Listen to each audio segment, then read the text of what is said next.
जिले में red alert के बाद कलेक्टर ने वलसाड़ वासियों को सतर्क और सावधान रहने की अपील की है। गुजरात वासियों का समय बहुत सतर्क रहने का है। पहली बार 26 जिलों में बारिश का रेड अलर्ट जाहिर किया गया है। राज्य में 26 जिलों में 8 इंच से अधिक बारिश, बाढ़ का खतरा, बिना काम के बाहर निकलने से बचे। गरज और तेज हवाओं के साथ तत्काल बारिश हो सकती है।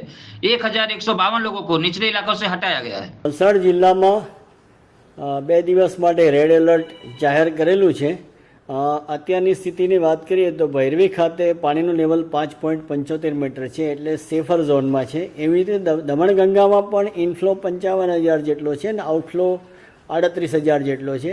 8 ગેટ 1 મીટર જેટલા ખુલ્લા છે અને રૂલ લેવલથી ઘણું નીચે પાણી છે, એટલે દમણગંગામાં પણ કોઈ અત્યારે કોઈ ચિંતાજનક સ્થિતિ નથી।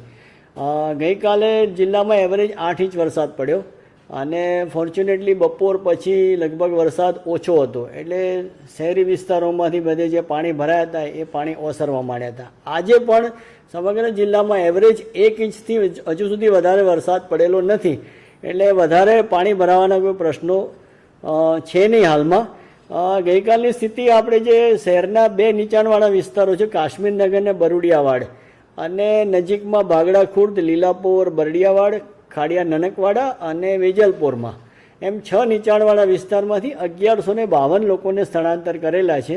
ધીમે ધીમે જેમ પરિસ્થિતિ નોર્મલ થતી જશે એમ આપણે એમને એમના ઘરે જવા દઈશું। હાલ આપણા સેફ સેન્ટરો ઉપર તેમને જમવાની અને ચા પાણી નાસ્તાની બધી જ સગવડ, મેડિકલ ટીમની સગવડ બધી જ આપણે એમને સુવિધાઓ આપી રહ્યા છીએ।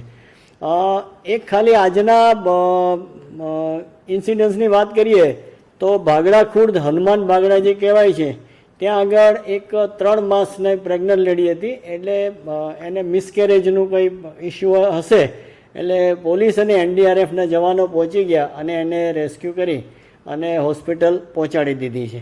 અત્યારની સ્થિતિએ પંચાયતના 120 રસ્તા બંધ છે અને R&B સ્ટેટના 8 રસ્તા મળીને 128 રસ્તા બંધ છે।